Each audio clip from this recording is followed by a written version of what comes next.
Today's video is going to take a deep dive on PPG's regional event that featured 384 players. As always, if you want to check out the top 16 analysis, do head over to Risu's channel if you're wanting to catch the stream from this weekend, along with an up-and-coming video. In addition, for background and more information on other events and formats in the Digimon card game, as always, check out Eggman's website, link in the description below. That being said, in order to expand on the current meta of EX10, it's also important to look at the overall play field, why players picked the deck they did, and overall why some decks have fallen down the list. As to why these videos are important, it's Season 2, and your invites will be needed again to play at the next Digimon National level event in Vegas. And learning the meta will help players understand which decks may be the top contenders, and which may be shelved temporarily. When you look at Unsung Events Top 16, you had 13 deck types overall. That indicates that the BT22 meta was overall very healthy, because there wasn't one distinctive deck dominating the rest. Even though machinedramon appeared 3 times and CS Omnimon appeared twice, that's still a very diverse meta, but this is just a small snapshot of data. Likewise, PPG has kindly released the deck profiles of not just the top 16 decks, but all 384 players. The top 16 indicates a lot of players piloting decks that were not from just the national level event that happened last week, but a few new competitors with the arrival of EX10 Sinister Order. In total, while Unsung Events had 13 distinct decks in the top 16, PPG saw slightly less variations at 11 distinct decks. A huge congratulations to these players on receiving their invites. I recognize a lot of these names, and at the same time I've linked 2 fan favorites already in the description of this video, with Momin and Huang0 each getting their invite to Vegas. If you're also a content creator, do let me know, and I'll add you to this video's description as well. Looking again briefly at the top 16 for PPG's regional event, we can see that Gallantmon OTK would take the overall event, and have 2 featured lists in the top 16. Rocks would take 2nd place, also featuring 2 lists, with the 3rd place being Geel Birds. Wasn't this restriction list supposed to do something? Interestingly, we saw Turtle Gankumon take the most places in the top 16, with 3 people running the deck, while Kiki, a prominent player of Ulforce, taking 5th place with Blue-Green Imperialdramon.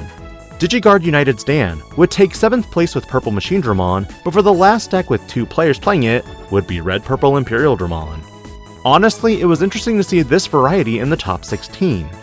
And when you break it down further into the top 32, you can see the numbers adjust slightly with other decks making their way to the top, like Mastamon, Purple Hybrid, Royal Knights, Beelzemon, Galaxy, and Malomyotismon. Generally, with the top 32, the diversity increased from 11 decks to 17. Meaning roughly, if you were to assume an equal distribution, that would theoretically mean 2 players played each deck. And finally, for this particular video, before going over the broad scope of the event, our top 64 players saw a total of 26 different decks amongst its players. And honestly, again, this feels really good when it comes to deck diversity. One major thing to note is that of the players who played Gallantmon OTK, you would see 7 players in the top 64, but only 2 would convert into top 16. Frankly, when Graumon X was not touched on the restriction list, many players were puzzled by this, and it does validate that Gallantmon is a powerhouse of a deck to play in the current format. However, is Gallantmon doing so well like it did at Bandai Card Games Fest because of its oversaturation in representation? Likewise, you'd see Rocks have a conversion from 6 players to again 2 in the top 16, but many other decks who appear only 1 time would fall out of the running. You might also notice that I've separated some of these categories further, due to minute differences in how a player's deck is constructed. When you see Gallantmon and Gallantmon OTK for example, what is the critical difference here between these 2 decks? In my opinion, Gallantmon decks that utilize 3 Cool Boys automatically lean more in line with an OTK strategy, especially if they have trainings and memory boosts in the list as well. Standalone Gallantmon is more so represented by the presence of Takato, who typically makes the build more control than aggro. You'll also notice that I separated Omnimon into not just CS Omnimon, which utilizes the CS Tamers, but also Gas, otherwise known as Garurumon Alter S, as its own standalone deck. Moving to the overall representation of PPG's regional, there were 384 total players who participated in this event. And as Gallantmon OTK was the ultimate winner of this event, was Gallantmon OTK the most represented deck at this event? This type of information usually indicates to me that if Gallantmon OTK is overly represented, then more than likely a Gallantmon deck will battle its way to the top and win. Other factors that affect a deck's performance are matchups and anticipated meta in the format. And although EX10 just released last week, there isn't much data to create a projected tier list on what would be the best. For PPG's event, I went back through all 384 deck profiles and screened them to give common identifiers as much as possible. And after cataloging and doing a count of these deck profiles, there were a total of 77 unique archetypes that I could possibly identify. Decks that made up less than 2% of the overall count were automatically placed into a miscellaneous category, but overall there were a lot of interesting decks to see. And again, if you'd like to peruse each player's list, do check out PPG's website where they've linked all of this information. To follow up the original question, was Gallantmon OTK the most represented deck in this event?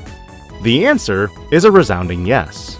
Out of 384 players, 31 players brought this deck after seeing it in action with Lance at Bandai Card Games Fest. That meant that over 8% of players felt like this would be a great choice to nab their invite. And considering out of the top 16, 2 players got it, it's honestly a safe one. CS Omnimon was another deck that saw high representation, with 22 players or a little under 6%. Unfortunately, there's 0 conversions of this deck in the top 16. But ultimately, is it a meta call that Omnimon isn't doing as well because of decks like, say, Black War Greymon that are largely immune to everything about it? Beelzemon likewise didn't see any conversions in the top 16, but did nab a spot in top 32. But in my opinion, I do think a majority of decks have a high risk, high reward trade-off, and Beelzemon just adds another element of RNG into the mix.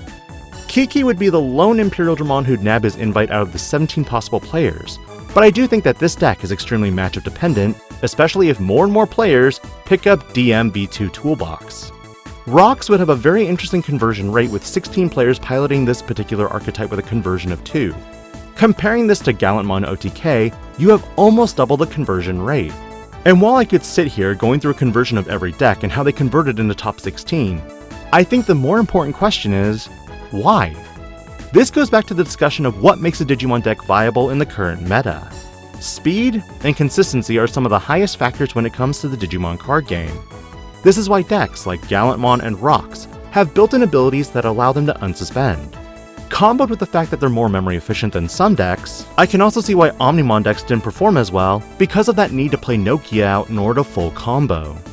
Honestly, I feel Omnimon didn't perform as well because even if players are able to play out that Nokia Shiromine in order to full combo the following turn, there was a noticeable increase in Greymon related decks with the arrival of Black War Greymon Ace. And considering this new Black War Greymon is for the most part unaffected by Omnimon decks because of Nokia giving that extra DP buff, all Black War Greymon needs is Yuko Kamashiro for a redirect block. Due to the limitations of this data, it can give us an anticipation of what the EX10 format will largely shape up to. But because I don't have each player's matchup by round, it is difficult to discern whether a deck was truly outplaying the entire meta, or if it just happened to dodge a lot of its poor matchups, as seen in my Unsung Events video. At this point, always shoot for the best possible rank when it comes to these events, but also knowing how your deck choice ranks with the top 16 is also an indicator that if you can beat the RNG gods when it comes to your mulligans and matchups, then based on the performance of decks from this one event, my recommendation for players to nab their top 16 invite would be Gallantmon OTK, Rox, and Turtle Ganku based on preliminary showings. What are your thoughts on today's video, and do you think this information is valuable to potentially nab your invite to Vegas Nationals? Let me know in the comments, and as always, thank you so much for your support. This DIGI-PANDA, logging out.